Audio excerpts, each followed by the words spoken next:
Section 1.6 is using equations to solve word problems. This is where we see translating words into math and solving equations come into play. So here are some steps that we're going to use in a given domain, and by that I mean under certain conditions and x values. We have to think reasonably here. So if we're talking about a number of people, an answer like 1.4 would not be a reasonable answer, right?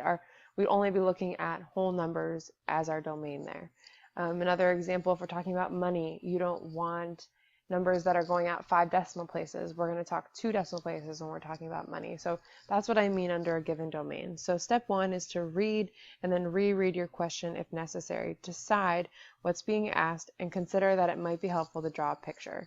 Step 2 is to choose your variable and write your let statement. I'm going to explain what that means and how we're going to use that. So let statement. We're going to reread the problem and write an equation using our let statement and our variable. We're going to solve the equation, check the question to make sure we're even answering the right question, and then ask ourselves, is this a reasonable answer? Oops, sorry.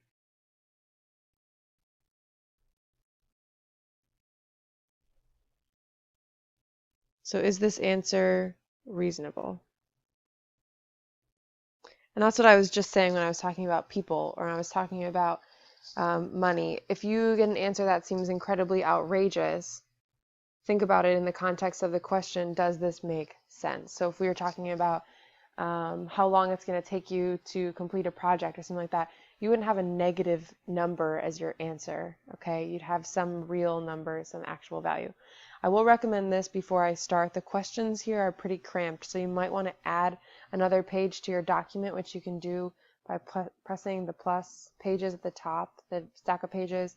Click the plus sign, add a page below, and it will add a page of the document. If you're working in a hard copy, you might just want to staple another sheet of paper to the back and number them as you go. I already added a page, and so question number 1 is at the bottom for me. So I'm going to scroll down here. Question number 1 says, Alyssa sold half of her comic books and then bought 8 more. She now has 16. How many did she begin with? So I read the question. It's not really going to help us to draw a picture in this case. Those are more area perimeter kind of questions, or if I'm trying to come up with a picture and a measurement. So I can skip to the step that says write a let statement. So what I'm doing here is I'm going to let, and then I'm going to pick a variable. I have to tell people. I can't just pull variables out of the air and then assume that my audience or whoever I'm looking at or I'm talking to understands what I'm talking about. So I'm going to let C, I'm going to pick a variable C. You can pick whatever you want, X, Y, B, it doesn't matter. But I'm going to let C equal the number of comic books she started with, number of comics to start.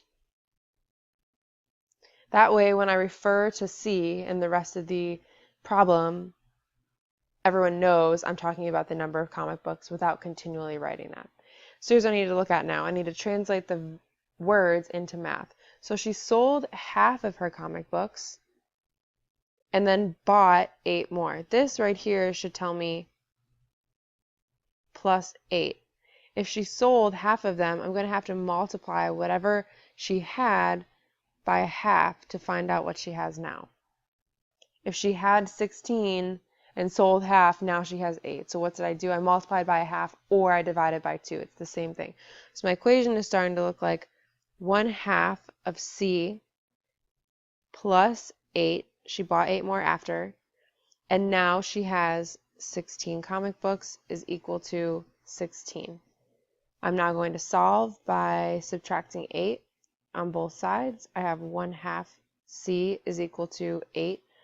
When I need to get rid of a fraction, I can multiply by the flip fraction, which is called the reciprocal. So I would flip this and multiply by 2 over 1, and I find that C is equal to 16. So she actually did start with 16 comic books here.